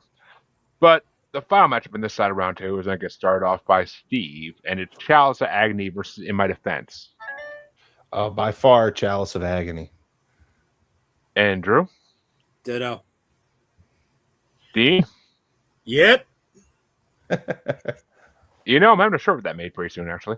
But it was an idea given me by a good friend, C.A. Knuble, a while back, to take Chancey's catchphrase of "yup" and put it on a shirt and put Maniacal Music Musings in the back with the logo. So I actually am talking to a company this week that will make my merchandise for free, and they only make it when it sells. So, and I get a commission on everything it sells. So I'm like, fuck, let's talk. Why not? I got ideas. Hell yeah. And there's going to be one that's a hashtag Bracket Masters shirt just to piss off some people. But I'll cop one of those. That's dope. Yeah, I do that. But which way do you want to go, Harley? Chalice of Agony or In My Defense? Chalice of Agony. And this is a fucking sweep. In My Defense should have made it past the first round, in my opinion. But that means the other side of the round. I really like the song, but it really... It shouldn't have beat off Death Is Just a Feeling. Death Is Just a Feeling is just such a creepy, amazing song. Yeah. Either version. Agreed. But the other side of round 2 is going to get started off by Drew, and it's Inside versus the Inmost Light. So it's an in matchup. Ooh. And Drew, don't get confused with your sexual relationship with Avantasia. Just because it's Inmost Light and Inside doesn't mean Fleshlight. Yeah, no, that'll do it. Inside was what? That was Metal Opera, right? Oh, that was definitely Metal Opera, yeah. So deep inside. And Inmost Light, I want to say that was that was the recent album, right? That was Paranormal Society. Yeah. Yeah. And don't forget, Inmost Light has Michael Kiske, but yeah, I think I'm gonna go Inside on this one. Giggity. But Dean, which way you want to go? True story about the Fleshlight. I used to work at Spencer's in the late 80s. And my first day there, they were showing me around things they sold at the store. One of the things they showed me was one of 2 dildos they had that they sold. And the gal was like embarrassed to show it to me, but she's like, and if they had asked for anything sort of different, we have one that lights up. And I thought, how would that improve the experience any? Anyway, maybe the chick's a Star Wars fan, you know? I see your Schwartz is as big as mine. Jeremy It all hates depends that on how you movie. handle it. He's well aware, Harley. He's well aware I hate that fucking movie. And the fucking Jeremy sequel I rate. hates it. Oh, I was I just saying you're not looking forward to the Awesome. sequel then. I already hate the Get this sequel. man in charge. I did, already sir. hate- He's my cousin. I already hate the I Surrounded already by hate, assholes. I already hate the sequel before it fucking came out. So before it's even fucking filmed. So I already hate the sequel. But It's a shame that we don't have those instant cassettes. You know, the ones that are out before the movie's finished. yeah. But which way you want? On that one. Which way you want to go, Dean? inside. And Harley? Inside. So deep inside. But it's ain't a sweep. No fucking way in hell. Inmost Light was my number fucking inside. Like, why can't Inmost Light was number 14. Inside was my number fucking 25. So I mean, yeah, Inmost Light fucking took it by like almost half the fucking list. But which way would you have gone, Steve? I was Inmost Lights my number 2, and Inside's my 25. Wasn't even honestly- close. I can't even believe that Inside fucking moved on. I really can't, but it's not going to be a next round. That's all that matters. But the next round can start off by Dean. It's Runaway Train versus The Haunting.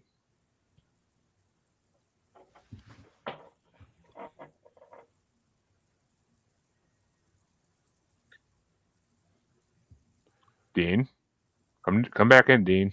Bueller? Yeah, Dean, you're I thought you said Steve. no. The Haunting. Sorry. Steve's not here, man. But which way you want to go, Harley? The Haunting. Yeah, The Haunting was my number 8, so it's definitely getting my vote. Runaway Train was my number 13, not far off, but The Haunting definitely is such an amazing song. But which way do you want to go, Drew? Why are we I'm sorry, skipping Steve. I was gonna say, I'm sorry, Steve. Give me a fucking second. I am the opposite again. I am Runaway Train. I had It that wasn't one a that- little higher. It wasn't that far off my list, dude. So I get that. They're not far off. They're 3 spaces away in my list. It's They're a little 20 and further. 23. Oh, that's pretty fucking low for both. Jesus Christ. But Drew, which way you want to go? I absolutely love both songs, but yeah, what he said. Well, doesn't matter. You both lost. But that means the next matchup is going to get started off by Harley, and it's What Kind of Love versus Master of the Pendulum. Master of the Pendulum. You make it sound like a porn movie or a horrible horror movie. Well, that's what it sounds like, a horrible porn movie. Don't you know what the pendulum is? The pendulum is a powerful fucking mystical object. Well, there you go. A porn movie. A Like mystical object. Like my No, dick. if you've seen The Raven, there's a great pendulum scene in there. Oh, I'm aware. And we'll get to Raven in another song in this bracket at some point. But I'll take that. and that means it's on me. Well, yeah, it's easy. What Kind of Love was my number 21, and Master of the Pendulum was my number 6. Master of the Pendulum is one of the best songs I've ever done. Like we said, the lyrics are so no one can sing that song karaoke and not fuck it up. I'm sure. I've yet to see anybody try, but I would love to see I'm sure somebody could. somebody maybe, but I mean, I would have to be pretty fucking gone to try it, and I would probably still be messing it up and not realizing it. So, which way you want to go, Steve?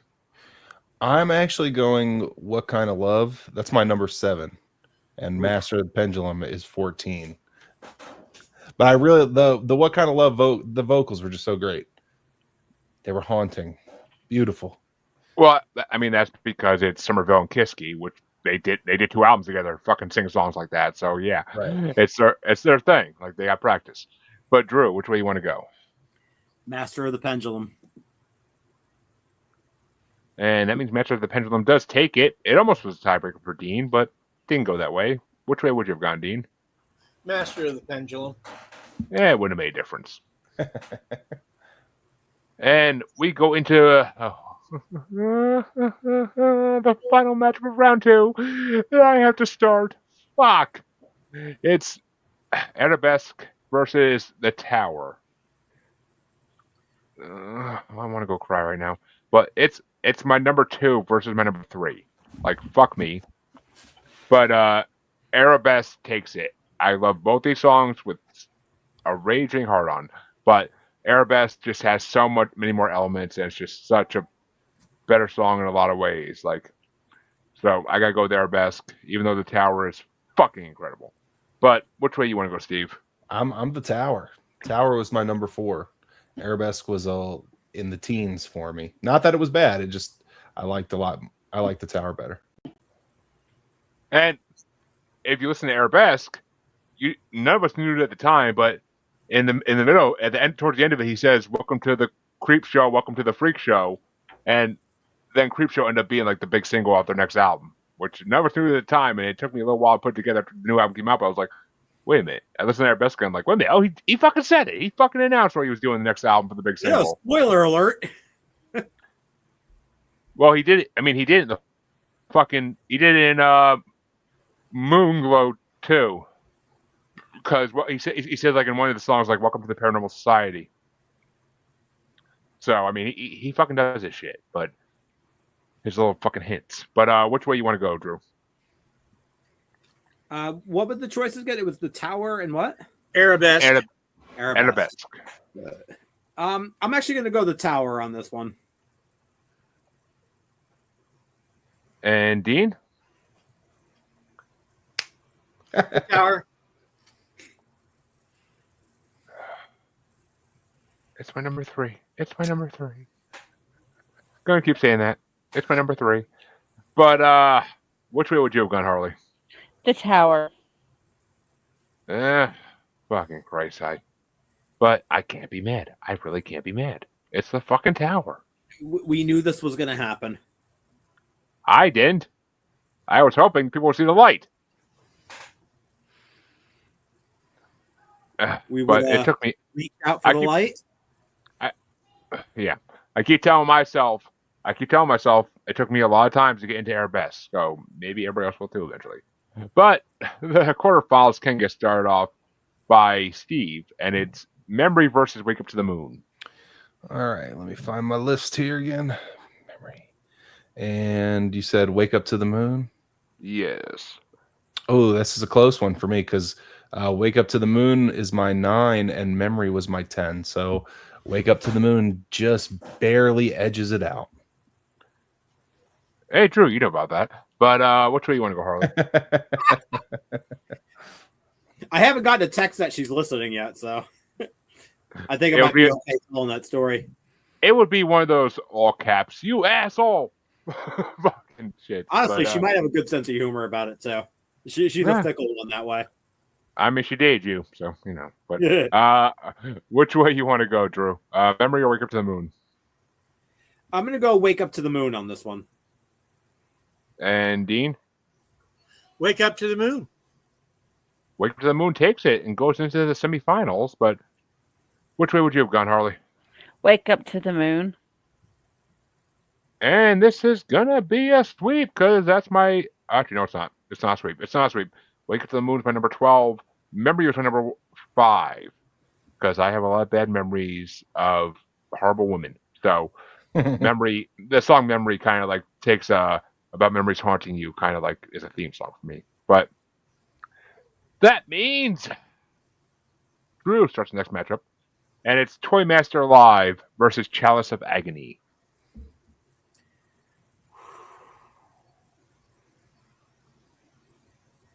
Because it's the live version, I'm going Chalice of Agony. And Dean? I was gonna say, if I heard the actual version, I'd probably go with Toy Master, but You will eventually. Chalice of Agony. I am pretty damn sure Toy Master is going to be in the first part of this. Actually, just to satisfy my everlasting curiosity. Oh, there are five. Oh, there are five versions of it. Oh no, it's just because it's been this bracket 3 times already. There are 2 other versions of it, and actually, there's one in the next part of the bracket. I'm pretty sure. No, okay. Part 3 has the original, so part 3 will have the original, and there's an alternate version down the road as well, but which I forgot about. But which way you want to go, Harley? Yep. Chalice of Agony takes it, which I would have gone the opposite way because it's my 7 versus my 9, and Toy Master kind of went over that because Toy Master is just the second song that got me in Avantasia. It's the other versions of it, obviously, but still, I can't not put it in my top like fucking 7 apparently because it's fucking incredible. But and it's so creepy. It reminds me of that show with the new Spock on it that was on AMC for a couple seasons, about like the almost Santa Claus who sucked the life out of kids to keep young. It had the guy from Hero. Nosferatu. Great book, by the way. Owen Hill is amazing. You almost can't tell he's Stephen King's son. Hey, we respect Stephen King and everything he does in these shows, but I fucking love Stephen King. But his son doesn't go far off the old block. No, Joe Hill is really good. I like it. He is. That show was amazing. I heard the book was incredible. I just never had a chance to read anything since having kids. But I definitely feel that. But Harley, which way did you want to go? Oh, actually, you already went, didn't you? I already said. Yeah, Steve. Yeah. This Steve, one wasn't even close for me. This is my 5 versus my 28. Chalice of Agony. Well, Chalice of Agony moved on, so y'all got your way. I'm fine with it. I'm really fine with it. There's 2 other versions of Toy Master in this fucking thing. So, but the other side of the quarterfinals, we'll get started off by Dean, and it's Inside versus The Haunting. The Haunting. And which way you want to go, Harley? Inside. So deep inside. But yeah, this is my number 8 versus my number 25. So The Haunting takes it for me. But which way you want to go, Drew? I mean, Steve. Fuck. It's The Haunting for me on this one.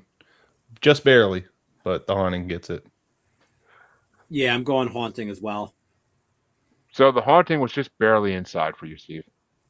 Just barely inside. Just the tip. Just the tip. But the lights up. just let's just stick it in for a minute, see how it feels. But that means that Harley gets to start off the last matchup in the quarterfinals, and it's going to be Master of the Pendulum versus the Tower. Ugh. Master of the Pendulum. Ooh, the way you said master just made me get another fucking something. But this is my number fucking. It's my number 3 versus my number fucking 6. Like this is it's Tower. It's obviously the Tower, but it's still a fucking tough one. But which way you want to go, Steve? The Tower. This was an easy one for me. It was the Tower. It's only 3 apart in mine. They're both in the top 10. So, but which way do you want to go, Drew? Master of the Pendulum. Which means Dean is the tiebreaker in the final quarterfinal matchup. I was going to go with Master of the Pendulum. I don't see any reason to change that. There goes for number 3. I still got my number 6, so it's the highest ranked song. It's the highest ranked fucking song I got in this thing still, so I'll fucking take it. But, Jesus Christ, oh my God. Oh, actually, yeah, it is the highest ranked one. But what's the other one? Oh, they're all my top. They're all my top 10. So, top 15, I guess. Top 15 is the best way to put it. But quarterfinal is officially over, And we can move on to the semifinals, which are going to get started off by me. And on the left side, it's Wake Up to the Moon versus Chalice of Agony. And Chalice of Agony is my number 9. Wake Up to the Moon is my number 12. It's the lowest ranked one I have left. So I'll go with Chalice of Agony, obviously. But some metal opera for... Got to keep at least one metal opera song left in this. Yeah, it's the only metal opera song left in this. So out of like 5 or 6. So got to keep it in there. But Steve, which way you want to go? I'm Chalice of Agony. That was my number 5. And Drew? Chalice of Agony. Which means Chalice of Agony moves into the finals. But which way would you have gone, Dean? Yep. And Harley? Chalice of Agony. Oh, we have a sweeper at the first half of the semifinals, folks. Fucking A. But the other side of the semifinals is going to get started off by Steve, and it's the Haunting versus the Pendulum versus Master of the Pendulum. All right, let me see here. The Haunting, Master of the Pendulum. I'm gonna go Master of the Pendulum. That was my 14. The Haunting was 23 for me, so I'm Master of the Pendulum all day, baby. Let's go. Go tell your wife that. But Drew, which way you want to go? I love The Haunting, but it's no Master of the Pendulum. And Dean? Master of the Pendulum. Which means we have our finals, folks, because Master of the Pendulum moves on. Making that very fucking difficult final, I will say. But Harley, which way would you have gone? Master of Pendulum.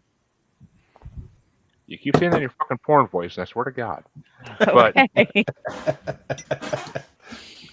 but yeah, honestly, folks, we got sweeps on both sides of the semifinals because Master of the Pendulum is my 6 versus my 8, for fuck's sake. This whole side has just been closer and closer together the whole fucking time. I can't do anything but escape it. But Master of the Pendulum was 2 above Haunting, so I do love the fucking lyrics in that song and the fucking way they sing it. So it moves on into the finals, which means it's finally time to start the third and fourth place matchup before we get to the finals. And it's going to get started off by Drew. And the third and fourth place matchup is number 77 ranked Wake Up to the Moon versus number 37 ranked The Haunting. This time around, I got to go The Haunting. And Dean? Haunting. And Harley? What was it? Wake Up to the Moon versus The Haunting. The Haunting. Which means The Haunting grabs third place. I personally, yeah, it beats Haunting's 4 ahead of Wake Up to the Moon for me, so I would vote for it too. And which way would you have gone, Steve? I was Wake Up to the Moon. That was my number 9. Haunting was a little higher, so I'm a loser. At least third and fourth place didn't go out with the sweep. But that means the finals for today are going to get started off by Dean, and it's number 74 ranked Chalice of Agony versus number 35 ranked Master of the Pendulum. It's a tough one. I'm going to go with Master of the Pendulum. And Not by Harley? much, but emotionally it carries a little more weight to me. And Harley? I'm going with Masters of the Pendulum. Yeah. Yeah, Master of the Pendulum was my number 6. Chalice of Agony number 9. They're fucking close. They are so close for me. But I love Master of the Pendulum. It's just such a good song. And any song that has the word master in it. I mean, I fucking love Master of Puppets. I fucking love there's a Nightwish song with the word master in it. I can't think of it at the moment. But fuck. Didn't the Bloodhound Gang have a song called Masturbation Melody? Would that qualify? I am not familiar with that song, no. But Now he's gonna have to go look it up. There is a Bloodhound Gang bracket on my list. Just saying, mainly for the Bad Touch, but still it's on there. But which way would you have gone, Steve? I was actually Chalice of Agony. That was my number 5. Master of the Pendulum was my 14, which I still really liked it, but Chalice of Agony was just awesome. So, and Drew, which way would you have gone? Chalice of Agony is a favorite, but it doesn't stand up to Master of the Pendulum. Which means, folks, that we have our final 4 for the first part of this 5-part bracket. It's in 4th place, number 77 ranked Wake Up to the Moon. In 3rd place, number 37 ranked The Haunting. In 2nd place, number 74 ranked Chalice of Agony. And in 1st place, from Ghostlights, number 35 ranked Master of the Pendulum. And that will move on into the next part to take on the winner of that bracket. But, which we'll be back. How many parts is this one going to be in? 5. 5. It's 180 songs, so 5 parts. It breaks down. Actually, are there any play-ins in any of these, or is it just all 32s? Oh, it's actually, yeah, it's all 32s with one bye, with the number 1 ranked song getting a bye. So it worked out kind of perfectly. But Drew, where can they find you? You can find me on all the socials, the TikTok, Instagram, Facebook, yada yada yada. All Drewdaspriest, as you would see. I'm doing this backwards. Right here on the screen, Drewdaspriest. And usually you can find me lurking on this podcast. Oh, you weren't for a long time, but you're back again since it's your bracket. You ain't going fucking nowhere. Oh, no. You did Led Zeppelin for the longest. But I only did one part of that so that I could swoop in and save the day by choosing Avantasia. You're welcome. Hey, like I've been telling Phil, Led Zeppelin walks so Avantasia could run. But where can they find you, Dean? Just look up Family Plot Podcast online. You'll either find us, on a platform you can listen on, or you'll find our Twitter, you'll find our Blue Sky, you'll find our Thread, you'll find our Instagram. We're just all over the whole digital map. You might also find my book at Amazon, Hickman's Movie. If you like Cthulhian horror, you'll dig it. Can you dig it? We got to do a book swap. Oh yeah, we'll get to that in a second. Where you can tell them the name of your book. But Harley, where can they find you? On the Asylum with Harley and Joker, Pair or Normal Guys, The Big Chat, and any of Jeremy's shows. Gotta talk to Glenn. I should be on Paranormal Guys, not you. But Dean, no, he needs that girl for his co-host. He don't want another sausage. He likes tits to show off on his show to get ratings. I know that, but I don't blame him. But I really don't. I don't, but my tits are enough for my show, so I don't need a co-host. But they're quite titillating. That's why you're my co-host. Yeah, I'm the titties in that show. But not Dean. Steve, where can they find you, and what have you done? Well, you can find me by searching Steve Skax on pretty much anything. I'm at Steve Skax on all the social medias. If you Google Steve Skax, it'll pop up. You can go to steveskax.com or letsgoguy.com because that's my catchphrase. Let's go, guy. People know me as the most beautiful man on earth, the Reed Richards of Philadelphia hip hop. I have a lot of monikers. But yeah, you can also, since we're pitching books here, you can go on Amazon or wherever books are sold and search Invasion of the Punk Rockers Who Drink Blood. That is my fun horror book as well. So we got to do a book swap. I'm definitely down to trade them. I gotta hook you up with Yahoo because they'll read your book and then bring you on their show to talk about it. That sounds fun. Yeah, that sounds super fun. I gotta hook you up with them. But or he could go on Glenn's show. Glenn does that too. And Glenn's on the radio in like Australia and the United Kingdom and stop Stop underselling. Yeah, huh? They're our friends. But I'll do any show. I'm just having fun. So Yeah, Yeah. that's why I'm here. Is y'all amuse me greatly. That's been my goal in life to amuse people. But No one else listens when I tell my stupid stories. So there you go. I've heard worse, especially by a certain bitch. But who calls himself a bastard? But you can find Maniacal Music Musings on any podcatcher. You can find us on Facebook as Squatchy Largefoot. You can find us on X and the Gram as Juggalo Bastard. And you could find us on YouTube as Maniacal Music Musings. The only place to see everything we've fucking done. Because you switch pod hosts once and you lose your whole fucking history of releasing.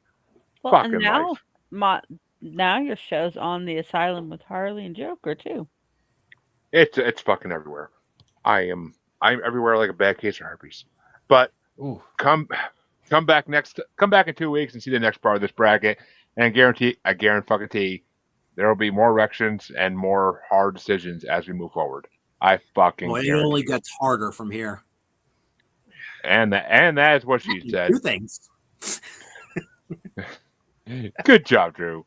But come back next time and see the next one, and check out our regular episodes every Tuesday with the music god by my side to usually hate on my picks. But come back next time. Have a good one, everybody.